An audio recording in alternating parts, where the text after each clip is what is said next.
I do need a permit. Yeah. And I think I probably need a passcode. No, it's good. I'll remember Senator Johnson. That's all I need to do. Yes. Everybody, thanks for coming out. Hey, Representative.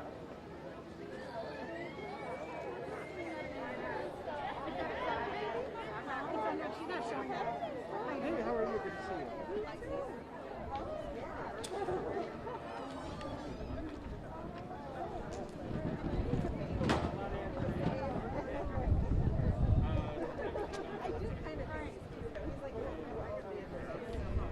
We all set?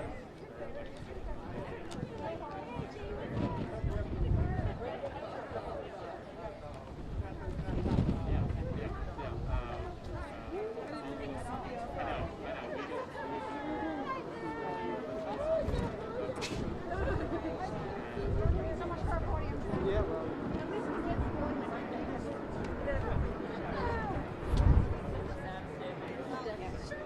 Okay. It's gonna go well. I was like, okay, sure. All right, as soon as I get this done, I'll get started. If it blows off during the middle, Don't worry about it. it'll be okay. I'll cry about it in my sleep tonight. It is.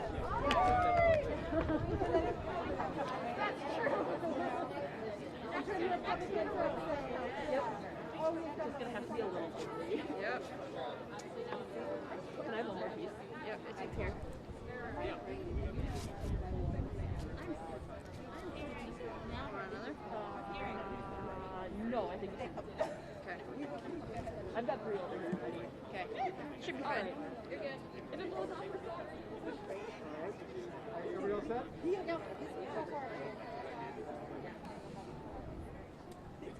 All right. Thank you for joining us today, everybody. I am Attorney General Josh Kaul, and I'm joined today by a number of members from the state Senate, the state legislature, and a number of members of our community who are calling for the passage of common sense gun safety legislation in Wisconsin. Today we are announcing the introduction of 2 bills that can make our communities safer. One of them is a bill that would extend background checks, and the second is an extreme risk protection order bill. These bills have been introduced before, but we are bringing them up again now because this issue cannot wait any longer for action. I'm going to say a few words first, and then I'm going to be followed by several of the members of the legislature who have been working on this legislation, who are going to talk about the importance of passing these bills. You have heard about these bills before. You know that the vast majority of Wisconsinites, about 80%, support passage of this common sense legislation. And that's exactly what this is, common sense. Right now we conduct background checks on the vast majority of firearm purchases in Wisconsin. But somebody who wants to evade a background check, including somebody who has been convicted of violent crimes, can do that by buying a firearm online or by buying a gun at a gun show. This legislation would extend background checks so they cover virtually all transfers of firearms in Wisconsin, so that we know that when a Wisconsinite is buying a firearm, it's somebody who is not prohibited from possessing that firearm, and instead is somebody who can safely and securely possess a firearm. The extreme risk protection order would allow law enforcement or a family member to act when somebody has been shown to be a danger to themselves or others. These laws have in other states been passed and have been shown to reduce suicide, in addition to providing a tool to prevent somebody from harming others. Now, these bills are important at any time, but they are especially important now as we continue to deal with this pandemic. The pandemic has taken a devastating toll on the health of so many Wisconsinites and people around the country and the world. But it's also led to other consequences that we need to be thinking about as we set policy. We have seen an increase in substance use disorder as a result of the pandemic. We've seen an increase in people struggling with mental health challenges.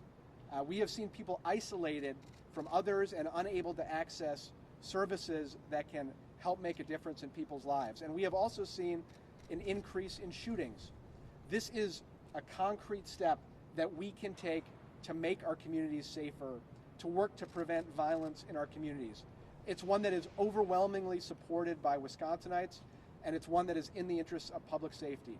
So I am here today, and I know that the folks behind me are as well, to call for the legislature to act with urgency and finally pass universal background checks and a red flag law in Wisconsin. So thank you all for being here. With that, I'm going to turn it over to Senator LaTanya Johnson.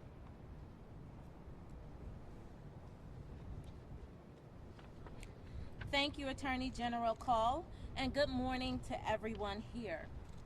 Gun safety and the impacts of violence are an extremely important issue for my district, the 6th Senate District on Milwaukee's northwest side. But it's also important to people all across this state. They're both important and complex issues because, like with healthcare, the more closely impacted you are by gun safety and gun violence, the more it becomes a matter of life or death, and not some symbolic policy debate in Madison or Washington, D.C.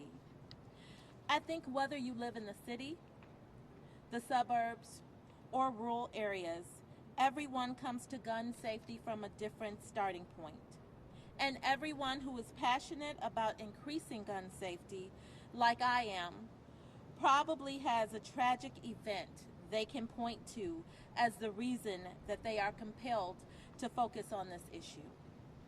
For some, it might be Columbine, or Sandy Hook, or Pulse, or the Azana Spa shooting in Brookville, or any number of mass shootings that have devastated communities and caused a sense of trauma. Or it could be seeing a terrible impact of guns in situations or domestic violence. For me, as a newly elected state representative, it was the shooting death of 10-year-old Sierra Guyton. Sierra Guyton was on her elementary school playground in Milwaukee. Sierra was caught in the crossfire between two convicted felons, and 18 bullets went across that playground before one finally struck Sierra in the head. Sierra would still be here if it wasn't for gun violence. I went to Sierra's funeral, and the last thing that I remember was hearing the wails that came from her family as they closed that casket. It's a sound that I still can hear today. I still can remember exactly what Sierra wore on the day of her funeral. I went to that funeral with the intent that that would be the last child funeral that I ever attended in Milwaukee, and that was my aim, to work towards that. But after Sierra, it was Layla Peterson, baby Bill Tao, and the list goes on and on. Parents should feel safe letting their kids go outside to play in the yard. And they should especially feel safe by allowing their kids to play on a school playground. The idea that we can't both constitutionally protect gun rights and also feel safe from gun violence in our communities is false. Anti-gun safety groups like the NRA want people to pick sides and have used divisive strategies to successfully roll back common sense gun safety laws and stall progress or evidence-based gun violence prevention policies. Americans own 393 million guns. America only has 328 million people. And a lot of those are children. So that's a lot of guns. In 2020, Milwaukee police confiscated more than 3,000 guns last year during traffic stops and domestic calls, an 18% increase from 2019. Lax laws and loopholes have left my community riddled with guns. Combined with high levels of pre-existing poverty and stress of the COVID-19 pandemic, gun violence has spiked to a terrifying height. There were 189 homicides in Milwaukee last year, a 93% increase from 2019, and the most ever recorded. 89% of those homicides were shootings. There have been 140 homicides thus far this year, 7 more than last year this time. 91% of those are shootings. We have to do something to prevent guns from getting into the hands of the wrong people. Jacking up penalty for gun crimes hasn't worked, and it's an after effect. We can't incarcerate our way out of this pandemic. We need to make these interpersonal conflicts least deadly and the means making it more difficult for criminals to get their hands on guns. Today we are again introducing the super popular Universal Background Checks Bill, a proposal supported by 80% of Wisconsinites. 80% of Wisconsinites support this bill. Anyone who has lived through the last 12 months know that finding something that 80% of Wisconsinites agree on is a small feat. So it's even more important, now more than ever, that Republican leaders in the state legislature vote the way their constituents want them to. And that's to protect Wisconsinites and the children of this state. Thank you.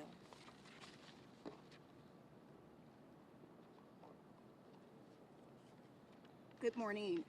Thank you, Senator Johnson, Senator Agard, Senator Taylor, Representative Andrejka, for joining me in this legislative effort.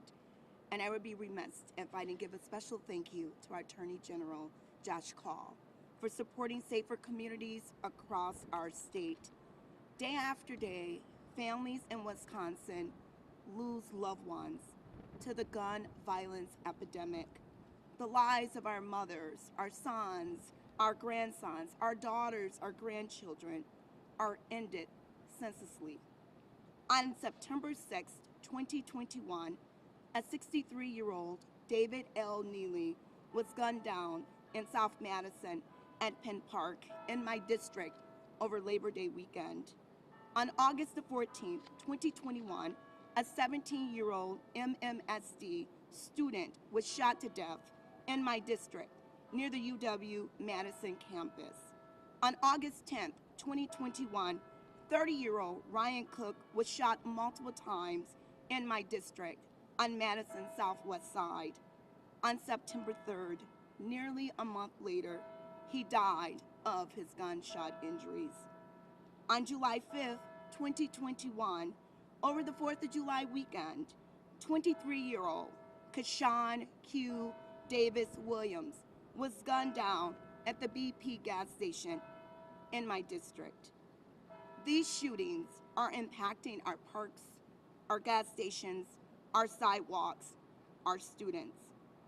Gun violence continues to impact our communities that I respect, and I cannot, and I will not, stand by the lives of my neighbors that are being lost and my constituents.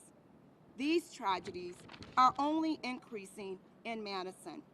In fact, in 2020, Madison saw 250 incidences of gun violence, killing more than the 218 and 219 combined tragedies. Of these victims, there was an 11-year-old, Anissa Scott. On August 11th of 2020, Anissa was shot in a car that she was riding in. I marched with her family, and we demanded change. A full year later, gun violence still plagues our community. Inaction is an injustice, not only to the victims, but to their families and to the people that we represent. And we cannot, and we must not, ignore how gun violence disproportionately impacts Black communities. While Black residents only make up 7% of Madison's population, Black people were 55% of the victims in gun assaults over the past 5 years. The shootings in our communities are not just articles in the paper. They are lives. They are lives that have been lost. They are families that are forever changed, and their hearts will never be healed. But it does not have to be this way. Why? Because we are right here in the state of Wisconsin at the state legislature, where we can make the change that is so needed. Gun violence is not inevitable. With proactive legislation, we can curb the senseless violence and create a safer community for our children and for our families. As former President Barack Obama said at the Sandy Hook shooting in Newton, Connecticut, if there is even one step we can take to save another child or another parent or another town from the grief that have been visited in Tucson and Aurora and Oak Creek and Newton and communities from Columbine to Blacksburg before that, then surely we have an obligation to try. Mandating universal background check will keep firearms out of the hands of dangerous people, making our communities safer for everyone. This common sense legislation will prevent shootings before they occur, when equally representing the rights of those who are responsible gun owners. Marquette University Law School found that 81% of Wisconsin residents support background checks, including 78% of gun-owning households.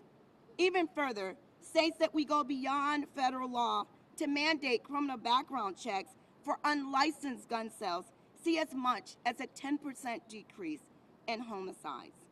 Thank you again for all those that have attended today. Together we can end gun violence epidemic and make Wisconsin a safer place for everyone.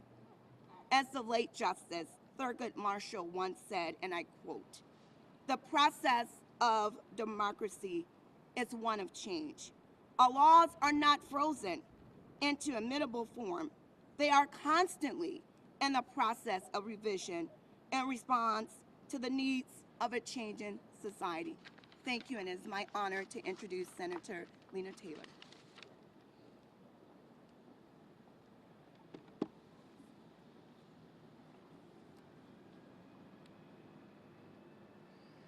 Thank you, Representative Stubbs and Chair of the Black Caucus. We appreciate your leadership and the things that you've articulated today. To my colleague, Senator Johnson, to our Attorney General Kaul, and to my colleague, Senator Agar, for her hard work in organizing this press conference and others. This is an issue that's just about sensible reform. In Wisconsin, there is no question, being a state that believes in hunting, a state that believes in liberty, independence, and hard work, that there's no question that we understand the position of individuals who support their gun rights. However, gun violence is plaguing our country and plaguing our state, and as my colleagues have stated, plaguing our cities. The simple legislation that we've put forth, this is the voice of the people in Wisconsin. As Senator Johnson said, 80% of individuals support universal background check.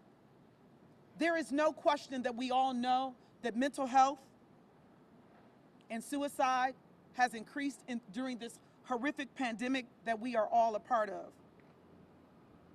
I appreciate the Attorney General's persistence and my colleagues' persistence and willingness to look for solutions to make our communities safer. In 2000, 1,762 people were killed in Wisconsin due to domestic violence. Firearms were most commonly the weapon of choice.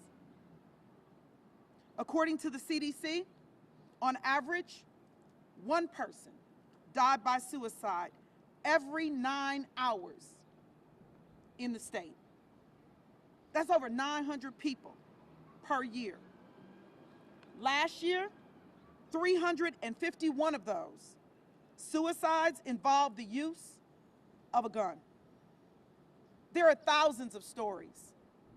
My colleagues have shared some of them that are disturbing and unique to our nation.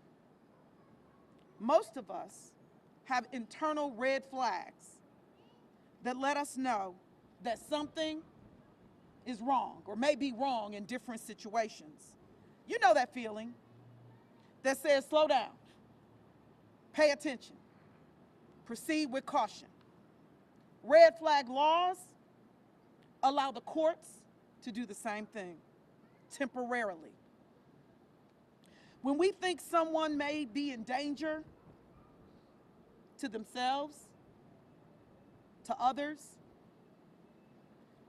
this bill that I've authored with my colleagues is an option. No, this bill won't end all gun violence, but it does have the ability to save lives. The bill won't end the Second Amendment or the Fourth Amendment rights, but it does have the ability to unite the hands and strengthen the hands of family members, co-workers, or law enforcement who fear that an individual is presenting behaviors that may put them at risk. As you may have heard, 17 states and the District of Columbia have passed red flag laws. An additional 20 states are looking into its passage.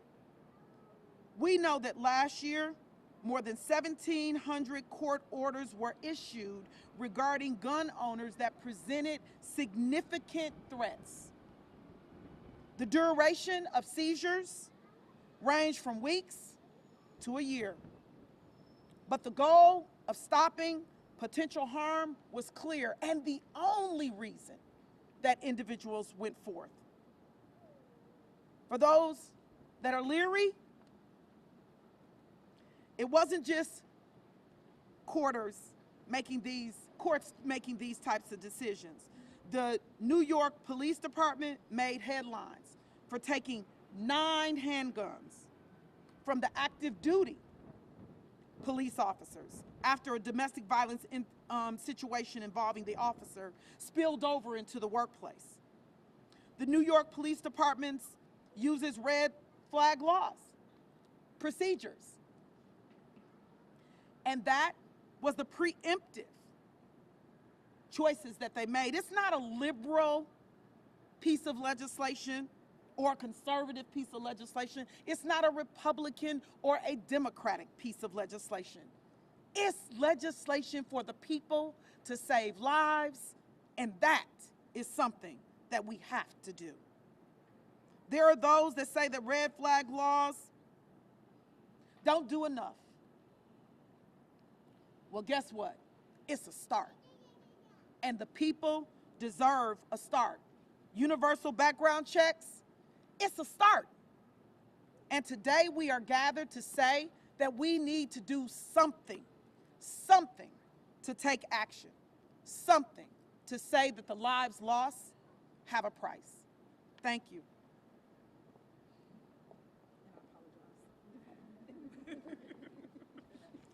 Thank you, Senator Taylor. You're always such a hard act to follow. I'm State Representative Deb Andraka, and just a few years ago, I was standing right here organizing with my Moms Demand Action volunteer friends to ask their state lawmakers to vote for better gun laws. Well, they didn't do it. And you know what they say, if you want a job done right, you've got to do it yourself. So since I couldn't change my legislator's job, couldn't change his mind, I changed my legislator's job. I was an elementary school teacher. I am also the mother of 2 daughters, and I am a gun owner.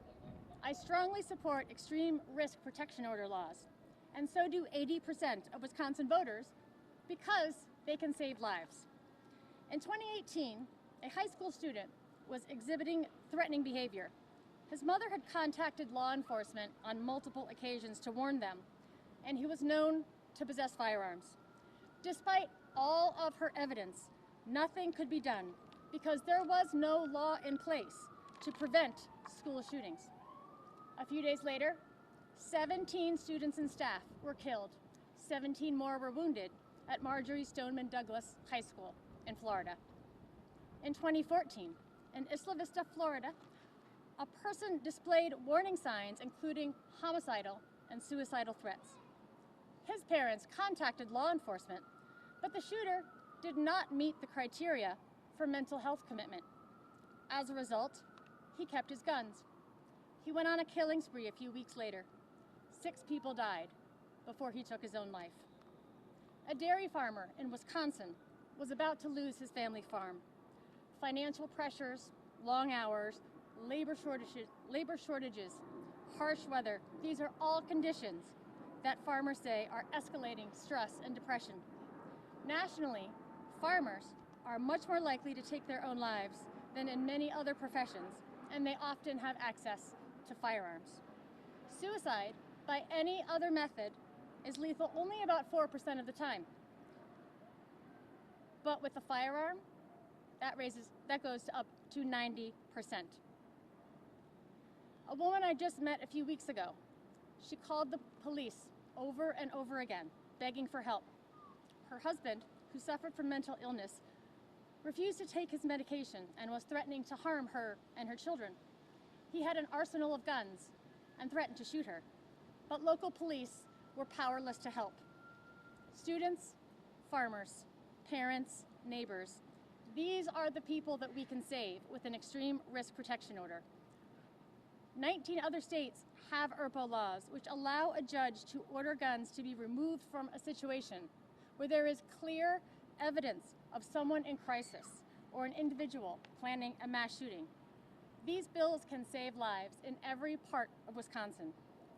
For years, our elected leaders have not only failed to respond to gun violence, they refuse to even discuss it. Red states and blue states from Indiana, Florida, Colorado, and Connecticut have successfully used ERPO laws to reduce suicide rates, prevent shootings at workplaces and at schools. This is not a gun grab. This is a bill that respects our Second Amendment rights with provisions such as criminal penalties for those who bring false charges. Only a judge can issue an order based on clear and convincing evidence of a threat. The order is temporary, can be challenged or terminated with full due process. Firearms are held at a law-abiding third party, such as local law enforcement or a licensed firearms dealer. These bills are supported by law enforcement officers and responsible gun owners because they know how important it is to keep guns away from those who want to do harm. These are data-driven, common-sense solutions to a crisis that is devastating families and communities all across our state. We must not wait for our own kids' school to become the next Marjorie Stoneman Douglas. We can't wait until our loved ones are already in crisis. We can learn from other states and take action before it's too late. The time to do so in Wisconsin is right now. And now I'm going to turn it over to Senator Agard, who is responsible for all of us being here today, and we're really grateful for her leadership.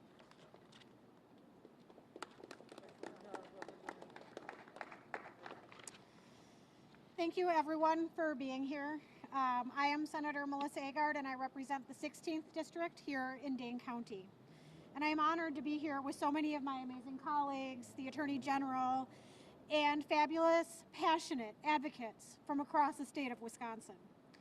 Every single person who is here, and so many people who are represented by folks that are here who are not able to join us, care about safety in the state of Wisconsin. It is clear that in Wisconsin we care about the safety of our friends, our neighbors, and our communities. Safety is not a partisan issue.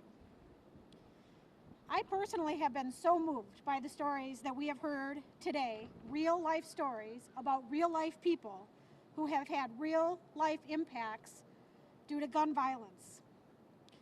We've heard about things that no family should ever have to experience. no family should ever have to endure.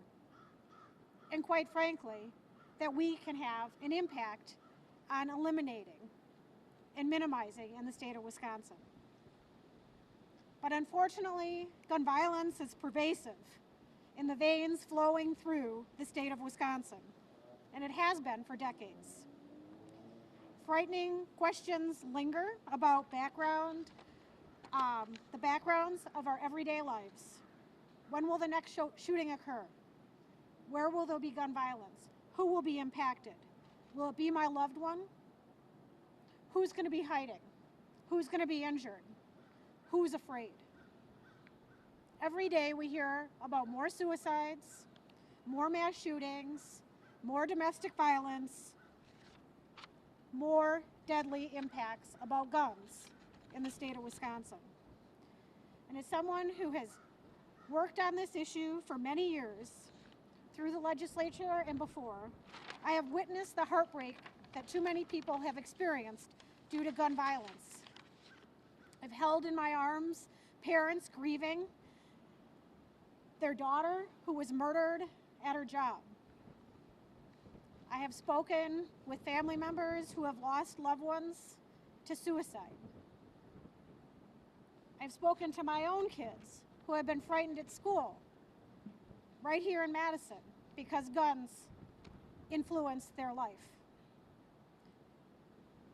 These are firsthand occurrences that have been shared with me, as well as conversations with doctors, first responders, law enforcement officers, nurses, teachers. People have been on the front lines responding to the horrific tragedies of gun violence and suicide that are pervasive in the state of Wisconsin. These are not Democrats, these are not Republicans, these are Wisconsinites who have begged and pleaded for change to occur in our state.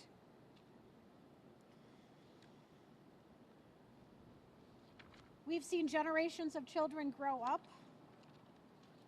who have been raised with active shooter drills in their schools. It's their normal. This isn't the type of normal that we should be expecting our preschool children, elementary school children to experience, but they do. None of this is okay. None of this should be acceptable to anyone in the state of Wisconsin. All of us, every single one of us, has been impacted by gun violence. You don't have to think hard about that. It's a tragic bond that we all share. We are all connected knowing that someone who we love has been impacted by gun violence in our country. Quite frankly, and likely in our state. And it is past time that we take steps to free ourselves of this epidemic. It's past time that we free ourselves of this fear and we create a safer state for our kids, our families, and our neighbors to live in. And it's time to stop talking about what we can do, because we know that these are science-based steps that will save lives, and we need to start doing.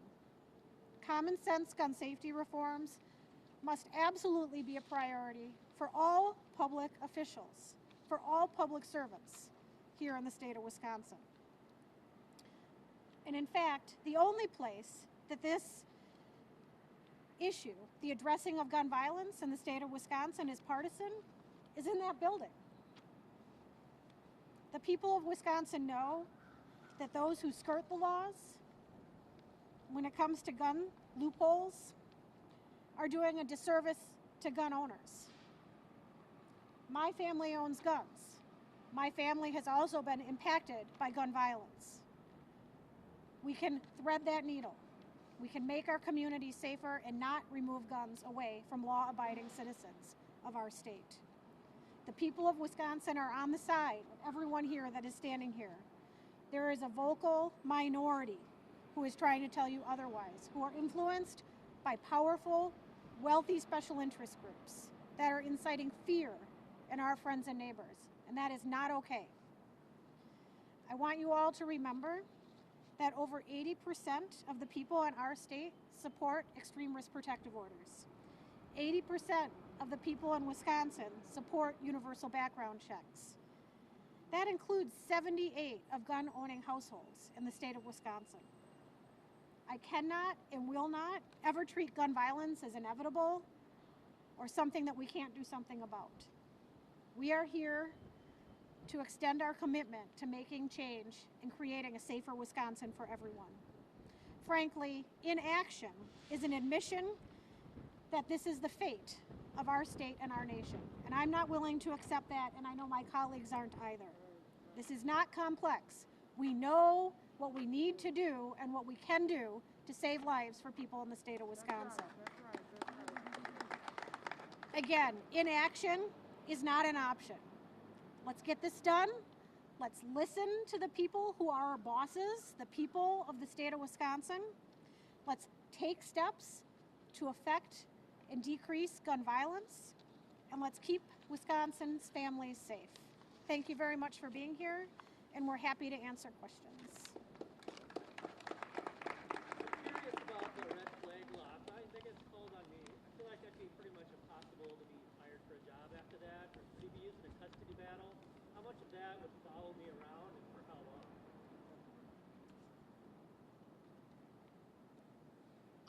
So first of all, if a red flag law, the law we're proposing limits who can request it. So it would need to be a law enforcement officer or a family member. And the process would work similarly to other similar provisions. So for example, there is a domestic violence restraining order under Wisconsin law.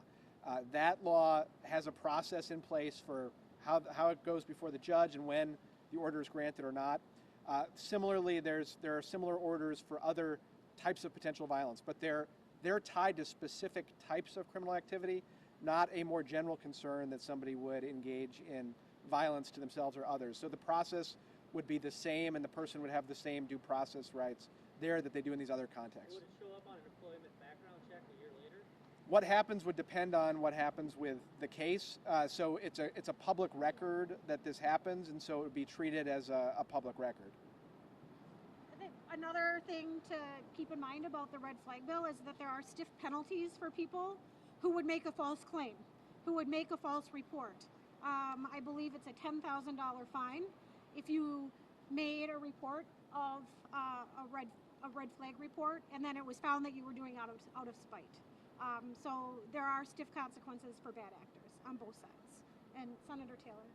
And don't forget that judges in the end make the decisions and will weigh whether or not it's used or not used, and for that matter, in any other court proceedings, it would be the same. Often attorneys want something to come in, but there are motion hearings, and the judges make decisions on that too. So don't forget that part.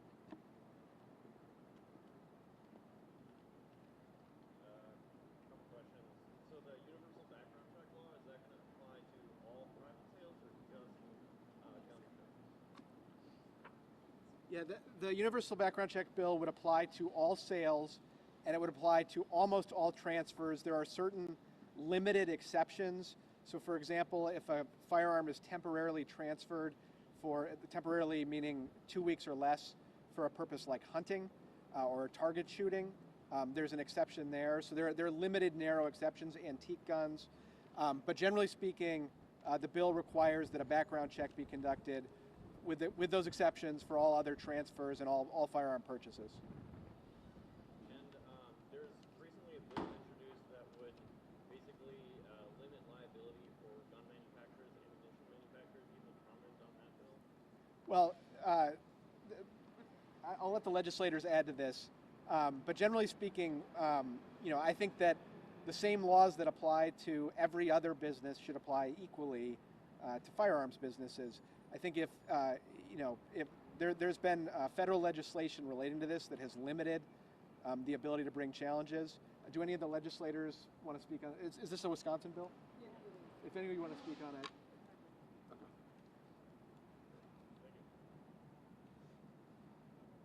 We saw gun sales in Wisconsin as the nation surged during the pandemic. Is there a feeling that this is done soon enough to kind of impact that, or is there a feeling that this might be trying to put the toothpaste back in the tube, so to speak? Yeah, so our office, the Wisconsin Department of Justice, conducts many of the background checks in Wisconsin we've seen a big spike in the number of background checks we've been conducting, and that means that there's been a spike in the number of firearm sales in Wisconsin, and that's a trend that has been happening around the country. But what this would do is stop further efforts to evade the background check laws, because we're seeing the transfers that are happening when a background check is conducted. But what we don't see in the background checks is if somebody is making an online purchase of a firearm and evading a background check that way, or if they're buying a gun at a private gun show. So what we want to make sure we're stopping with this is somebody who wants to go out there and illegally purchase a gun from doing it going forward. We can't address what happened before. If a lot of us here were calling for this legislation 2 years ago, and in some cases long before that. But what we can do is make change going forward that's going to keep our communities safer. And then lastly, I'm sorry for one comment too, but I know that you have been doing this for a long time. Do you get a feeling that there's going to be better support this time around? Because if you've been trying for a while and it hasn't worked, who's to say this is going to be different? Yeah, I'll let the legislators add to it, but I will say this.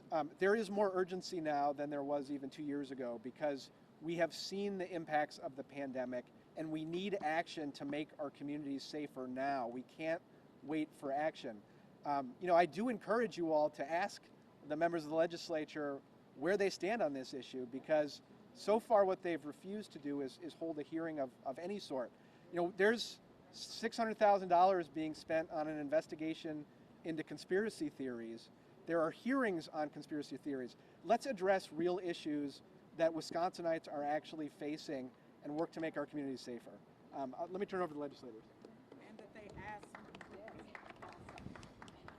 So we want to thank you all for being here, and we're happy to take questions one-on-one if you continue to have questions. We do know that there's another event happening in the building shortly, and want to give you the opportunity to attend that as well. Thank you.